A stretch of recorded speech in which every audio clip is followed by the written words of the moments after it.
drill, I just need something to work as a marker. Even if you just put a glove on the floor, that's going to be fine. Now, I'll show you how it looks and then I'll break down some of the benefits of doing this. But firstly, I'm going to be in a backwards march, my knees up, and my eyes are fixated on a target. So I'm going to use my squat rack. I'm going to aim straight for number 25. So I'm going to be moving around my marker. At some point, I'm going to have to pivot my head, relocate my target, and I'm going to keep working around there. And now while I'm doing this, I'm going to have a ball or drink bottle, something similar, and this is going to be going around my body like this. So the same thing, relocate that target.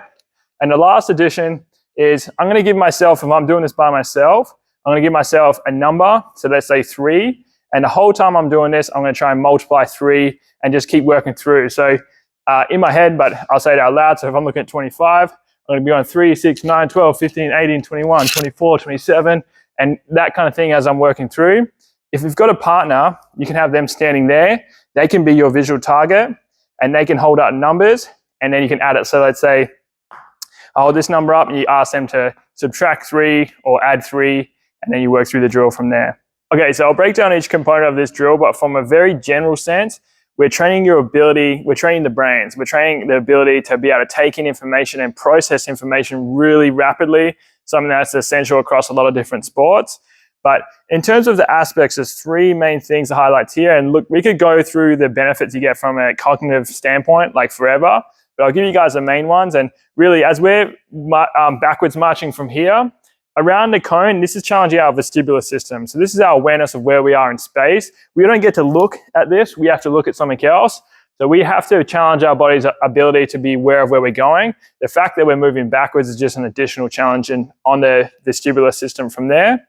Now, your vestibular system as well will be activated from this. And because your vestibular system is responsible for all your reflexes in your body, this is an easy way to elevate performance from a potentiation standpoint, since movement is approximately 90% reflexive. So it's no surprise if we do this drill and we test a jump, we test a throw, performance is going to go up straight after doing this. Now, the next aspect is the visual target, and we're tracking.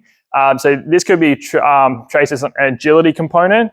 Or even if you're in a sport, like if you're striking or you're catching, whatever it is, you got to track a moving target like you do in many things. We're training this ability in combination to what we said with the vestibular system. So vestibular system activation, visual system activation, specifically in that ability to track.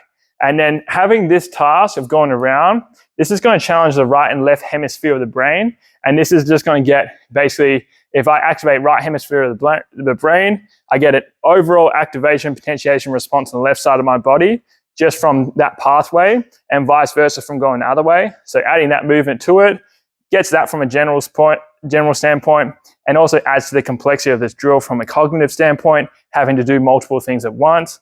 Combine all these things together, it's one of the most powerful drills you can do as an athlete.